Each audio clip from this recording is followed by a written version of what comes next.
Bismillahirrahmanirrahim, Alhamdulillah, wassalatu wassalam ala Rasulillah wa ala alihi wa sahbihi ajma'in. Ein Vorwurf, den wir immer wieder hören, der immer wieder propagiert wird, um gegen den Islam zu hetzen, ist, dass der Islam eine Religion der Zwangsheirat sei.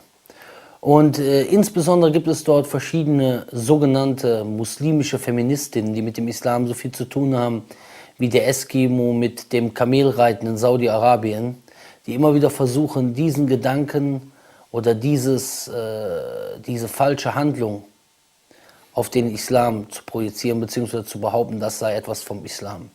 Ja?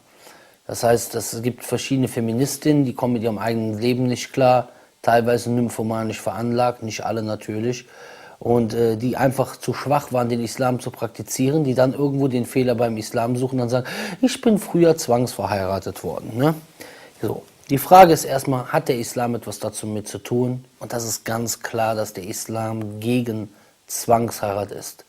Aber leider gerade in Europa sieht man oft, dass es zu Zwangsheirat kommt, weil halt viele Familien ihre ganze Familie gerne nach Deutschland bringen wollen. Und dann wird die Tochter schnell mit dem Cousin oder mit irgendeinem Verwandten oder Bekannten aus dem eigenen Land verheiratet, damit er dann über diesen Weg auch hier hinkommen kann. Oder halt eine Frau, die Cousine halt, mit einem Mann, der schon hier wohnt. Ja. Jedenfalls sagte der Prophet a.s. Wenn jemand seine Tochter verheiraten will, soll er sie um ihren Befehl fragen. Und der Prophet Frieden und Segen hat auch eine Heirat annulliert von einer Frau, die zur Ehe gezwungen wurde. Das heißt, das zeigt uns ganz klar und deutlich, dass der Islam, dass die Zwangsheirat unislamisch ist. Gibt es Zwangsheirat unter Muslimen? Ja. Aber nicht jeder Muslim praktiziert den Islam. Leider ist das für viele Leute anscheinend schwer nachvollziehbar oder die wollen es anscheinend nicht nachvollziehen. Wenn jetzt beispielsweise ein Deutscher seinen Sohn umbringt, mit der Kettensäge in den Kopf abhackt, da wird keiner auf die Idee kommen, das auf das Christentum oder auf die westliche Zivilisation zu schieben, weil die westliche Zivilisation nicht vorgibt oder nicht befiehlt, dass man seinem Sohn den Kopf abschneidet, sondern es verbietet.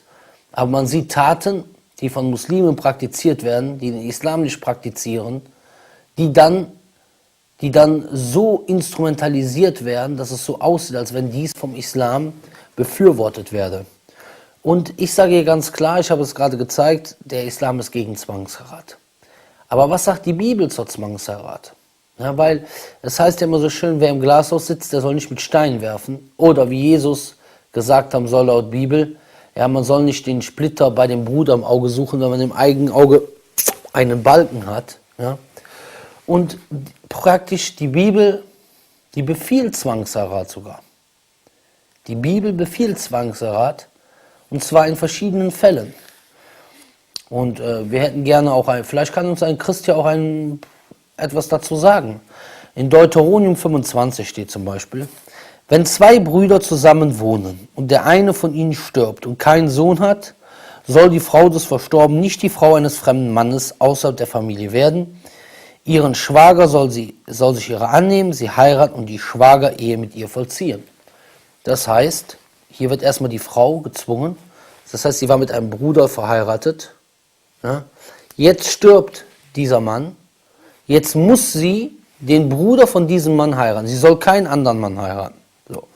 Zwangsheirat gegenüber der Frau. Jetzt, wenn der Mann sie dann nicht heiratet, dann geht es weiter. Ja, 25 Vers 8.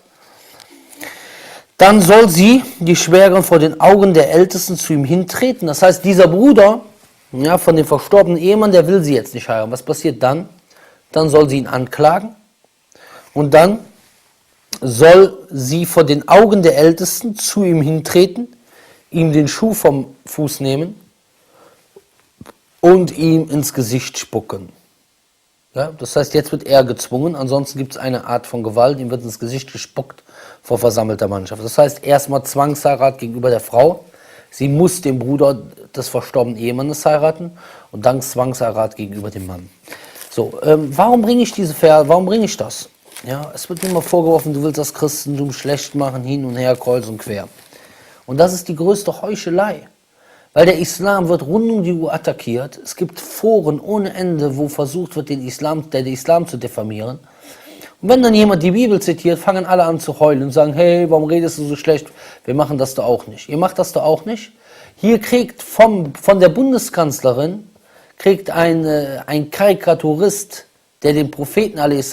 beleidigt, einen Preis, sozusagen einen Ehrenorden. Ja?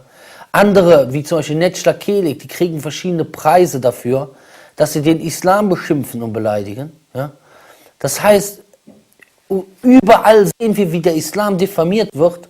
Und wenn dann jemand einfach die Bibel nimmt, ganz ohne zu werten und sagt, hier gibt es Zwangsheirat, es soll mir doch mal jemand sagen, hier gibt es keine Zwangsheirat. Ach ja, ich weiß schon, was jetzt die Antwort ist. Die Antwort ist, das ist ja im Alten Testament. Und dann sagen wir, laut katholischer Lehre und laut evangelischer Lehre ist auch das Alte Testament von Gott offenbart worden. Punkt 1. Das heißt, wenn jemand sagt, das ist falsch, dann sagt er, Gott hat einen Fehler gemacht. Und da Jesus laut Christentum Gott ist, hätte Jesus einen Fehler gemacht.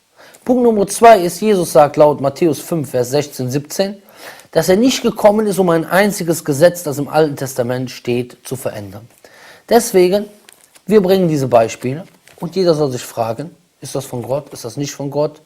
Oder er soll sich zumindest fragen, ob es gerechtfertigt ist, den Islam zu kritisieren, den Islam für Zwangsheirat zu kritisieren, wobei es im Islam explizite Texte gibt, die Zwangsheirat verbieten, wohingegen er in der Bibel ganz klare Verse findet, die Zwangsheirat nicht nur erlauben, sondern befehlen.